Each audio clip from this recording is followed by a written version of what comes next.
O que é semântica?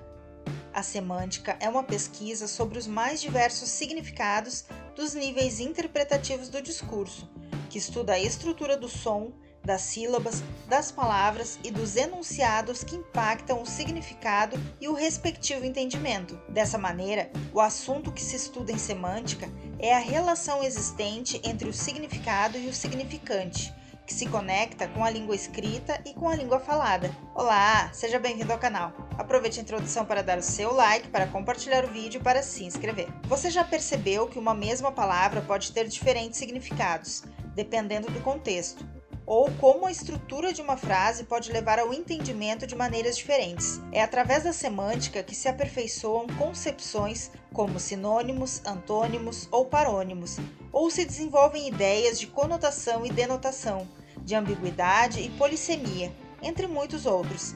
Sinônimos são palavras que se escrevem de forma diferente, mas que têm o mesmo sentido ou significado. Antônimos se referem a termos cujos significados estabelecem uma relação oposta ou contraditória entre si, ou seja, antônimo é o contrário de sinônimo. Inclusive, nós temos aqui no canal um vídeo que trata de forma mais detalhada sobre o que é sinônimo. Para acessar, entre aqui na descrição. O contexto é importantíssimo para se compreender quais as palavras podem ser consideradas antônimos ou sinônimos, uma vez que são quase infinitos os vocábulos que apresentam mais de um significado para cada uma das milhares de circunstâncias. Por exemplo, a palavra Papa pode ser entendida como pontífice ou comandante da Igreja Católica. Pode ser entendida ainda como qualquer tipo de alimento.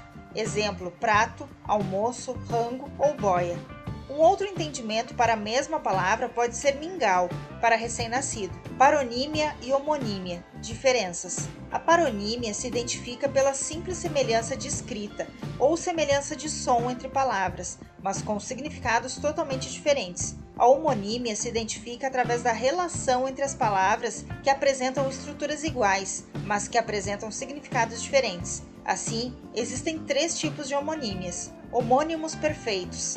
A grafia e o som são iguais, mas os significados são diferentes. Exemplo, manga, fruta, e manga, peça de roupa, manga de camisa. As palavras homógrafas são termos que são escritos da mesma forma, mas apresentam pronúncia e significado diferente. Exemplo, seca, não está molhada, e seca, do verbo secar, secar a barriga. Palavras homófonas são aquelas palavras que apresentam a sonoridade igual. Exemplo, a população gostaria que o político fosse cassado. Essa é a forma que a população gostaria, mas o correto é a frase: a população gostaria que o político fosse cassado.